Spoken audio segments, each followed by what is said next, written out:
নারায়ণগঞ্জের সোনারগাঁওয়ে শুরু হয়েছে শত বছরের পুরনো ঐতিহ্য বৌমেলা। ভট্টপুর সরকারি প্রাথমিক বিদ্যালয় মাঠ থেকে মেলার বিস্তারিত জানিয়েছেন নারায়ণগঞ্জ প্রতিনিধি হাসান মজুমদার বাবলু।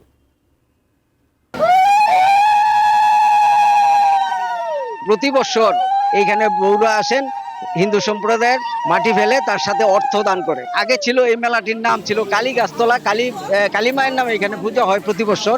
এখন সেই মেলাটি ক্রমান্বয়ে বউ মেলা নামে পরিচিত হয়ে গেছে। এই মেলাটি 7 দিন থাকেন এবং শ্যামাচরণ ভূঁইয়া এই মেলাটি প্রতিষ্ঠিত করে গেছেন।